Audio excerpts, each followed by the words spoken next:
ओम भूर्भुवस्वः तत्सवितुर्वरेण्यं भर्गो देवस्य धीमहि धियो यो नः प्रचोदयात्। उस प्राण स्वरूप दुखनाशक सुख स्वरूप श्रेष्ठ तेजस्वी पापनाशक देव स्वरूप परमात्मा को हम अपनी अंतरात्मा में धारण करें। वह परमात्मा हमारी बुद्धि को सतमार्ग की ओर प्रेरित करे। भाइयों बहनों, जय श्री राम, जय गुरुदेव, जय माँ आदि शक्ति। आप भाइयों बहनों की साधना से संबंधित जिज्ञासाओं का समाधान करते हुए मैं आज प्रथम जिज्ञासा सम्मिलित कर रहा हूँ। पुर्तगाल से नारायण पंत जी ने अपनी जिज्ञासा प्रकट करते हुए लिखा है। प्रणाम गुरुदेव, प्रणाम नारायण जी, प्रणाम। काम की वजह से ध्यान में प्रगति नहीं हो रही है। आज्ञा चक्र पर लाइट नहीं रही। पहले सुबह और शाम एक एक घंटा ध्यान करता था, अब एक ही समय हो पा रहा है। नारायण जी, आपने कुछ समय पूर्व अपनी यह समस्या प्रकट की थी तो मैंने यथा योग्य सुझाव आपको दिया था। अब जब समय कम हो गया है तो उसका परिणाम आपको दिखाई दे रहा है, किंतु आपको मेरा सुझाव आज यही है, यदि आप सुबह के समय 15 मिनट भी ध्यान कर पाते हैं तो कीजिए, और यदि ध्यान के लिए समय नहीं मिलता है तो चाहे प्राणायाम ही कीजिए, किंतु अवश्य कीजिए। यदि आप सुबह के समय प्राणायाम और थोड़ा सा ध्यान नहीं करेंगे, सिर्फ शाम को ही ध्यान करेंगे, तो आपकी जो ध्यान की गति है वह तो बाधित होगी। हाँ, आप इतना कर सकते हैं, काम करते हुए या काम से जब भी आपको फुर्सत मिले तो आप अपनी आती जाती श्वास पर ध्यान केंद्रित कर सकते हैं। श्वास आ रही है, श्वास जा रही है, सो अहम का जप भी श्वासों के साथ कर सकते हैं। इससे आपकी जो गति अवरुद्ध हो गई है वह फिर से बरकरार हो जाएगी। आगे भाई संजय बेरवा जी ने अपनी जिज्ञासा प्रकट करते हुए लिखा है। साधक जी, मुझे किसी भी काम में सफलता नहीं मिलती है। दूसरों के लिए जो मुंह से कह देता हूँ उसका वह सब काम हो जाता है। मैं क्या करूँ?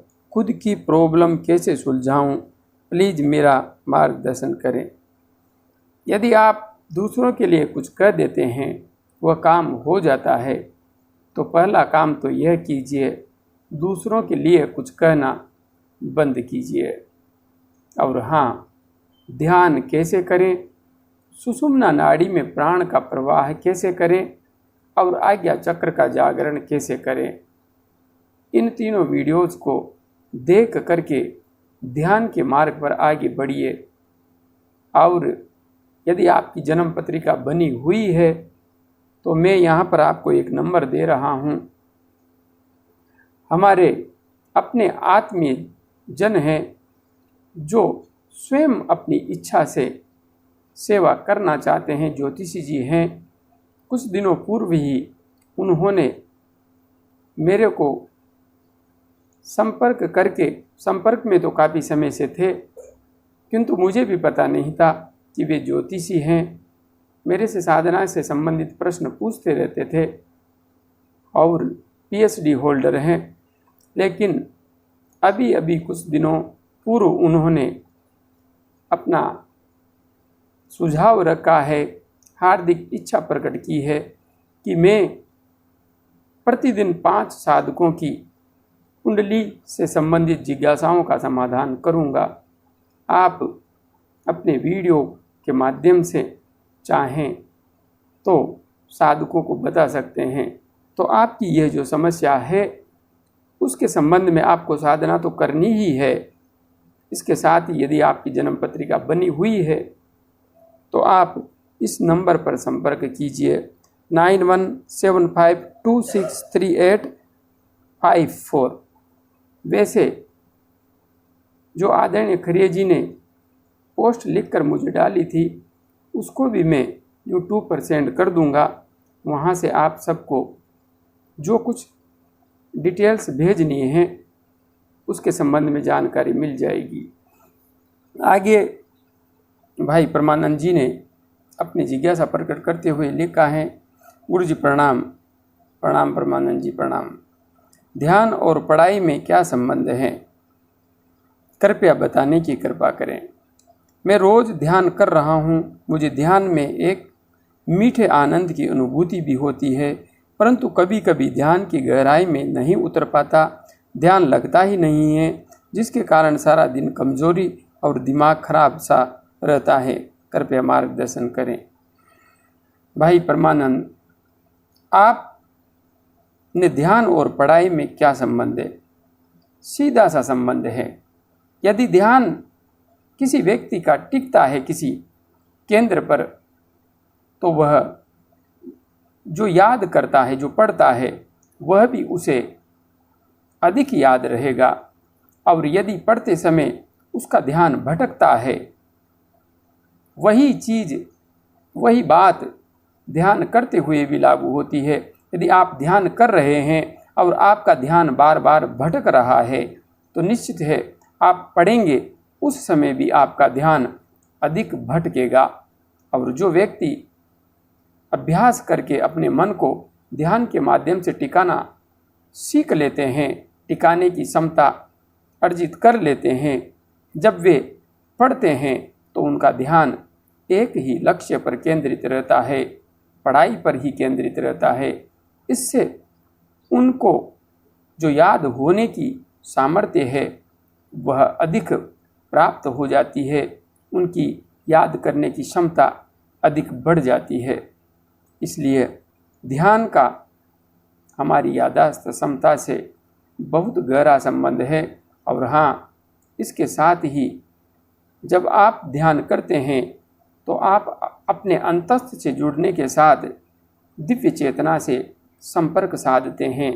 तो जिस लक्ष्य को प्राप्त करने की ओर आप आगे बढ़ रहे हैं, उस लक्ष्य को सहजता से प्राप्त करने में दिव्य शक्तियाँ, देव शक्तियाँ भी आपका सहयोग करने लगती है। इसलिए ध्यान प्रत्येक व्यक्ति को करना चाहिए।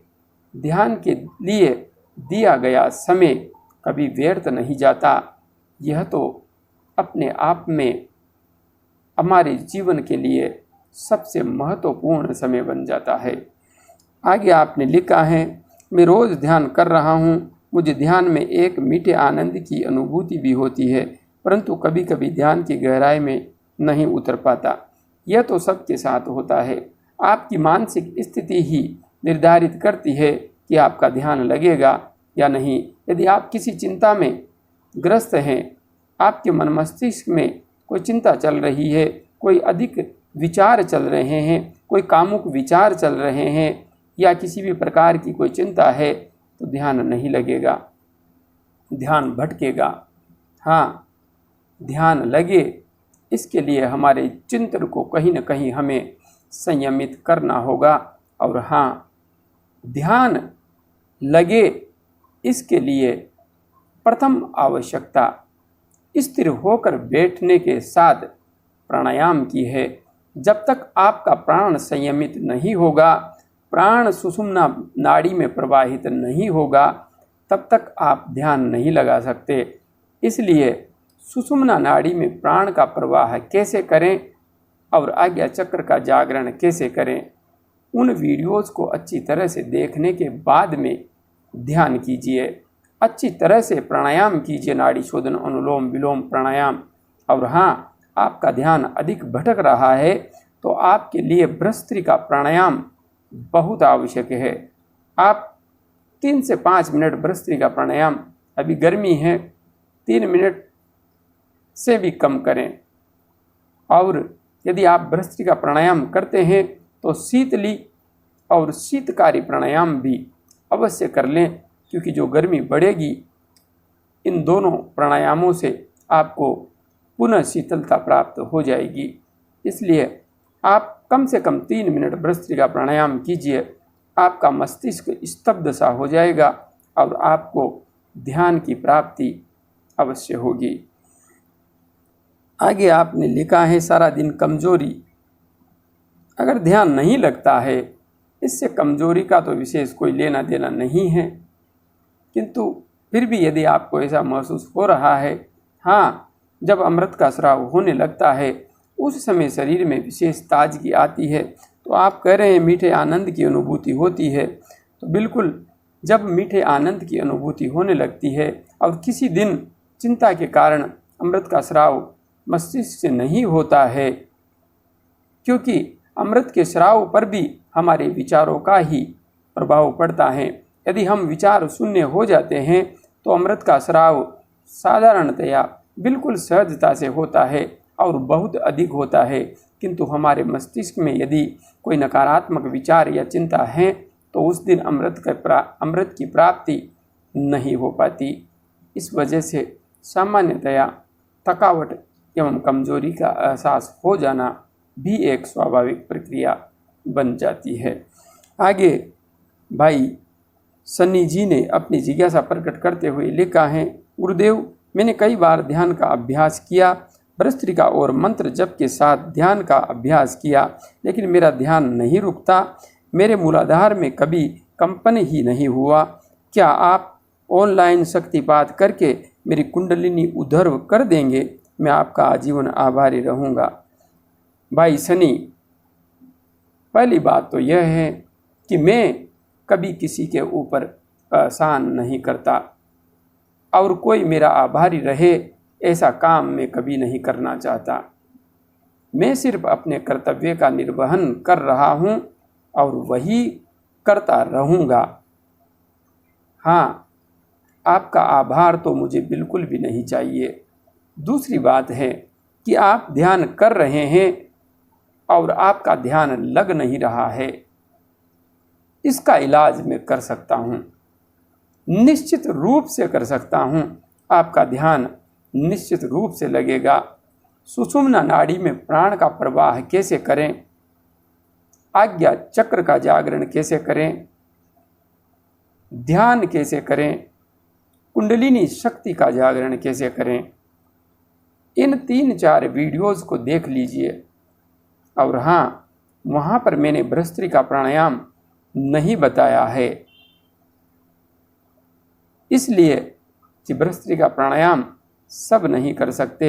यदि आपके फेफड़े बिल्कुल स्वस्थ हैं, आप हष्ट पुष्ट हैं, दुबले पतले नहीं हैं, तो आप भस्त्रिका प्राणायाम भी अवश्य करेंगे 2 से 3 मिनट। और यदि आप मेरे जैसे दुबले पतले हैं और आपके फेफड़ों की क्षमता किसी कारणवश कमज़ोर है तो आप भस्त्रिका प्राणायाम नहीं करेंगे। बाकी यदि आप अष्टपुष्ट हैं तो आप भस्त्रिका प्राणायाम अवश्य करेंगे। और बाकी सारी की सारी विधि जो मैंने वहाँ पर बता रखी है उसका अनुसरण करते हुए आपको ध्यान का अभ्यास करना है। बहुत ही शीघ्र आपको ध्यान की प्राप्ति होगी। हाँ, शक्तिपात तो मैं मांगने से किसी पर कभी नहीं करता और ना ही करूँगा। आगे भाई दीपक शर्मा जी ने अपनी जिज्ञासा प्रकट करते हुए लिखा है, प्रणाम आचार्य जी। प्रणाम दीपक जी, प्रणाम। कुंडलिनी जागरण के साथ क्या व्यक्ति को सिद्धियां भी मिलती है? क्या व्यक्ति असाधारण हो जाता है? भाई दीपक शर्मा जी, आपने नीचे भी कुछ लिखा है किंतु मैंने वो नहीं पढ़ा। जिज्ञासा के लिए बुरा न माने। बुरा मानने की कोई बात नहीं है, साधकों को जिज्ञासा होती है। हाँ, स्वाभाविक बात है, क्योंकि कुंडलिनी के संबंध में जगह जगह यही बताया गया है कि कुंडलिनी जागृत होने से सिद्धियां प्राप्त होती है। तो यहाँ पर आप एक बात समझिए, हम जब साइकिल चलाना सीखते हैं तो प्रारंभ में हम गिरते हैं, किंतु हम फिर भी लगातार चलते रहते हैं, तो बाद में जाकर के हम हाथ छोड़कर भी साइकिल चला लेते हैं, अर्थात साइकिल चलाने की हमें सिद्धि प्राप्त हो गई। उसी प्रकार से जिस जिस कार्य को जीवन में हम कर रहे हैं, उस कार्य को जितनी निपुणता से हम कर रहे हैं, उतनी ही हमारे पास सिद्धि है।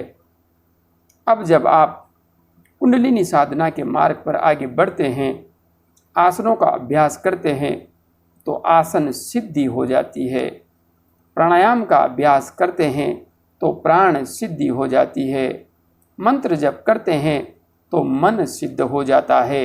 मन आपका भटकता नहीं है, एक केंद्र पर रुक जाता है। और जब इतना हो जाता है तो फिर एक सिद्धि प्रकट होती है। आप अपने विचारों से अपने व्यक्तित्व को, अपने जीवन को जैसा चाहे वैसा बना सकते हैं। और हाँ, दूसरी सिद्धि यह भी मिलती है, दुनिया का ऐसा कोई लक्ष्य नहीं है जिसे आप इस राह पर चलते हुए प्राप्त न कर सकें। बाकी अन्य सिद्धियां मिलती हैं या नहीं, वह आप स्वयं मार्ग पर चल करके जानिए तो ज़्यादा अच्छा रहेगा। हाँ, आप इस मार्ग पर चलते हुए घाटे में बिल्कुल भी नहीं रहेंगे, लाभ में ही रहेंगे। इतना मैं अवश्य कह सकता हूँ। अभी के लिए इतना ही। जय गुरुदेव, जय माँ आदिशक्ति।